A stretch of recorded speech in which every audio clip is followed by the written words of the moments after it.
Bonjour à tous, je suis Daniel Schirer, le créateur de la chaîne Informagique. Comme promis dans le tutoriel des types de données Excel, je vais évoquer les niveaux de contenu. Aïe aïe aïe aïe aïe, de quoi il va nous parler? Qu'est-ce qu'il est allé inventer? Personne parle de ça avec Excel, qu'est-ce que c'est que ça? Oui, ah bon. Alors, en effet, on n'explore pas en principe cette facette des bases d'Excel parce que c'est plutôt incorporé dans les autres concepts. Je trouve ça un peu dommage, parce que le fait d'en parler offre un bon éclairage sur le fonctionnement d'un certain nombre de choses. Sur les types de données, par exemple, le sujet du tuto précédent donc, sur les formats, et puis sur les références relatives et absolues aussi. Et justement, les niveaux de contenu peuvent aider à comprendre tout ça. Alors, comme dirait le Docteur Who, allons-y! Alors, les niveaux de contenu, de quoi je parle? Sous Excel, on a 3 niveaux de contenu. Le premier, le plus élevé, c'est celui qu'on voit sans cliquer nulle part. C'est le contenu affiché dans les cellules, donc sur toute la feuille de calcul. Et puis quand on imprime la feuille, là aussi on voit le contenu affiché dans les cellules. Bon, ça, c'est le niveau supérieur, ce qu'on peut appeler le contenu affiché. Voilà, je pense que vous voyez ce que je veux dire. Très bien, je vois très bien, absolument, oui. Ensuite, on a le contenu qu'on pourrait appeler le contenu réel. Même si réel, c'est un mot un peu fort. C'est celui qu'on obtient dans ce que Microsoft appelle la barre de formule, que personnellement je préfère appeler la zone de contenu, parce qu'elle n'affiche pas nécessairement que des formules. Elle est ici, au-dessus de la zone affichage des cellules, et bien entendu, elle ne peut afficher que le contenu d'une seule cellule, celle qui est sélectionnée d'abord par un clic de souris. Ce contenu n'est pas toujours exactement le même que celui du niveau haut, et même pas très souvent, on va le voir tout de suite. Mais qu'est-ce que j'appelle le troisième niveau alors? Le niveau bas donc. En fait, comme je vous disais, la fameuse barre de formule là, ma zone de contenu réel entre guillemets, eh bien elle n'affiche pas toujours le véritable contenu réel. Le vrai contenu, celui qui est stocké dans le classeur Excel, dans le fichier que Windows classe gentiment sur le disque pour Excel, c'est le niveau que l'utilisateur ne verra pas et avec lequel il ne travaille pas directement. Pourquoi je vous dis tout ça donc? C'est pour qu'on puisse comprendre au mieux le comportement des contenus. Et en outre, selon ce qu'une cellule contient, la manière dont les 3 niveaux de contenu sont organisés diffère. J'ai rien compris de ce que tu as dit. Ok, je m'explique et je démontre. La catégorie, on va appeler ça la catégorie de contenu qui ne change pas dans les 3 niveaux, c'est la plus simple. Ce sont les données de type alphanumérique, donc texte. Implicite, celle qui ne pose pas de problème à Excel parce que la question ne se pose pas. Exemple, un prénom. Falcon est dans le coup. Autre exemple, attention, un numéro de téléphone dans lequel on saisit des espaces. Parce que les espaces ne sont pas des numériques. C'est bien un texte implicite. Excel détecte les espaces et dit « Ah non, ça c'est pas un numérique » et il vous l'aligne automatiquement à gauche comme tous les textes. Bon, là je vous ai fait une petite grille. Dans les 3 colonnes représentant les niveaux de contenu, les textes implicites sont donc un contenu identique, dans les 3 niveaux. Dès qu'on sort de ce cas précis, tout change. Pour commencer, pas encore très compliqué, les alphanumériques, donc texte, mais cette fois explicite et non implicite. Pour qu'il soit explicite, il suffit qu'il y ait une apostrophe en tête de contenu. Et dans ce cas, vous pouvez écrire n'importe quoi dans la cellule après l'apostrophe. Ce sera toujours un texte, un nombre, une formule, tout ce que vous voulez. Et là, on a donc une première différence entre le contenu de la cellule et celui de la barre de formule. L'apostrophe ne s'affichera en effet que dans la barre de formule et pas dans la cellule. Bien entendu, elle sera aussi présente dans le niveau bas, puisqu'il faut bien conserver cette information dans le classeur. Ensuite, on a les numériques, les nombres. Là, ça se complique un peu. C'est-à-dire? C'est-à-dire que ce qui est important pour Excel, c'est surtout de bien fixer la nature du contenu de la cellule. Par exemple, pour un contenu comme 123,40. Il est manifestement déterminant de savoir qu'il s'agit d'un nombre décimal, mais le format exact sous lequel il doit être affiché dans la cellule n'a pas d'importance pour le traitement de la donnée. Donc, même si dans la cellule vous avez opté par exemple pour 2 décimales, ou pour le format monétaire, la barre de formule ne vous affichera que les chiffres significatifs. Le 0 et la devise éventuelle n'apparaîtront que dans la cellule.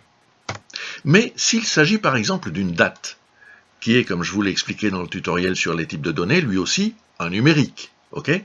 Pour rappel, c'est en fait le nombre de jours qui se sont écoulés depuis le 1er janvier 1900. Bon, là, il est important que sa qualité de date soit enregistrée dans la cellule. Et là, c'est donc bien une date qui doit s'afficher dans la zone de contenu, enfin dans la barre de formule. Et, entre parenthèses, le format de date qui s'affichera dans la barre de formule, ce sera toujours le plus classique. JJ, donc le jour, hein, JJ/MM/AAAA. Alors que, si vous la saisissez dans une cellule, elle apparaîtra sous son format par défaut, c'est-à-dire JJ, un tiret, et l'abréviation du nom du mois. Alors on peut contester ce format par défaut, d'ailleurs je ne le trouve pas parfait, mais voilà, bon, c'est le choix de Microsoft. Et puis, vous pouvez ensuite, dans la cellule, changer ce format à volonté. Janvier, pourquoi pas? Le mois seulement, par exemple, en effet. Il suffira de formater la cellule en personnalisé et en spécifiant MMMM dans la chaîne de formatage, hein, alors que le contenu de la barre de formule sera toujours la date complète. En revanche, le niveau bas conservera bien une indication du format à prendre en compte, comme pour toutes les autres données d'ailleurs, mais pour ce qui est de la donnée elle-même, c'est bien le numérique correspondant qui sera conservé. Alors, comme vu aussi dans le tutoriel sur les types de données, les pourcentages, eux aussi, ont un format d'affichage dédié dans la barre de formule. En beaucoup moins complexe, les pourcentages sont donc eux aussi traités comme les dates. Au niveau du classeur, c'est bien le numérique simple, donc le nombre apparaissant devant le signe pourcent, divisé par 100, qui est conservé. Donc si vous avez 20%, ça donnera donc 0,20 ou 0,2. Avec bien entendu un indicateur caché dans le fichier, dans le classeur, comme quoi son format est bien celui du pourcentage. Pour ce qui est des formules maintenant, c'est l'évidence. Vous y êtes rapidement confronté si vous en avez déjà composé. Dans la barre de formule, comme le suggère son appellation officielle, hein, c'est bien la formule qui s'affiche, et dans la cellule, la résolution, le résultat de la formule. Sauf si, réfléchissons un instant à nouveau, ah, vous voyez pas?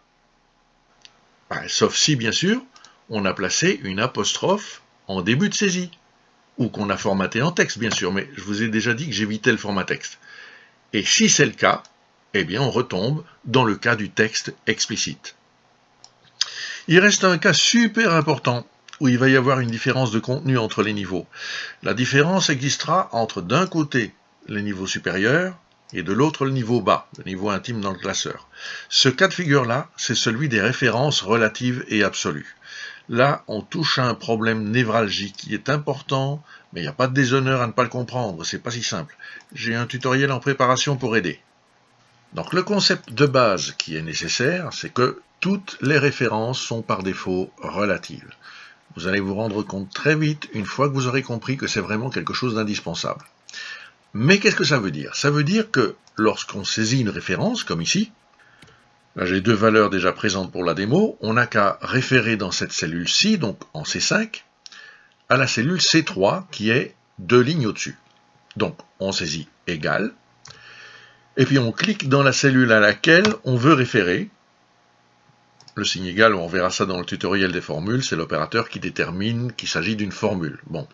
Et donc on obtient le résultat de cette formule, c'est-à-dire en l'occurrence la valeur qui était déjà dans la cellule C3. Si on jette un coup d'œil dans la barre de formule, c'est simple, c'est la formule, très bien. Le contenu proprement dit de la formule, c'est donc une référence, c'est la référence à la cellule C3. Mais le contenu réel, le vrai contenu réel de la cellule, celui qui est dans le classeur, c'est pas ça. Parce que si maintenant je fais un copier-coller, tout le monde connaît le copier-coller. Par exemple, un CTRL-C pour prendre ce qu'on va copier, et puis un CTRL-V pour déposer, donc coller ce qu'on a copié dans la cellule C9. Et pan, on n'a pas la même chose. Dans la barre de formule, on n'a plus C3, on a C7.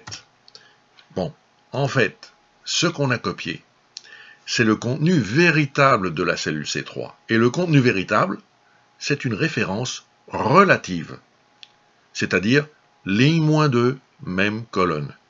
Pour démontrer ça, on va maintenant aller modifier une option. Pour ça, je vais aller faire Fichier, Options, Rubrique Formule, et je vais cocher la mention Style de référence L1C1, c'est-à-dire que je vais obliger Excel à m'afficher les références réelles, les relatives, et non, comme il le fait par défaut, les références absolues, qui sont donc en réalité une interprétation à votre intention, vous, utilisateur. Revenons à notre feuille de calcul. La formule dans la cellule C5 est bien la même que dans la cellule C9, et ça, c'est ce qui est réellement enregistré au niveau bas, celui du classeur. Alors, pourquoi chez Microsoft s'est-on cassé la tête à changer cet affichage de la barre de formule? Pourquoi a-t-on voulu que, alors que les références sont enregistrées en référence relative, que l'affichage se fasse par défaut en référence absolue? In my opinion, I am sure, mais alors I am tout à fait sure que c'est un coup de fantomas. Oui, on va être un peu plus mesuré, hein. Réfléchissons à nouveau un peu. Une dernière fois, on a presque fini. Bon, sous Excel, on n'arrête pas de travailler avec des références. Il y en a des tonnes dans les formules, partout. Et souvent, on se retrouve avec des références du style L-14, C plus 182, ou plus simplement, comme ici, L-11, C-3, c'est déjà assez complexe. Et vu cette complexité des formules, on commet des erreurs, c'est bien normal. Ou bien des colonnes ou des lignes sont insérées ou supprimées, et souvent, il faut s'y retrouver en lisant les références dans la barre de formule. Je voudrais vous y voir, à analyser des références complexes comme ça, en calculant le nombre de lignes et de colonnes entre la référence et la cellule à laquelle elle doit référer. Il est donc capital d'afficher les références absolues pour le confort de la conception ou de la modification des formules. Voilà, notre grille des niveaux de contenu est complète. C'est une référence, mais en avançant dans l'utilisation d'Excel, elle vous sera assez rapidement inutile parce que, logiquement, vous maîtriserez très certainement ce concept. Je vous remercie d'avoir visionné ce tutoriel, et puis, encore une fois, ce serait sympa, si vous a plu, de cliquer sur le petit pouce levé, et puis, si vous voulez vous abonner, ça ne coûte rien, vous êtes les bienvenus. À bientôt.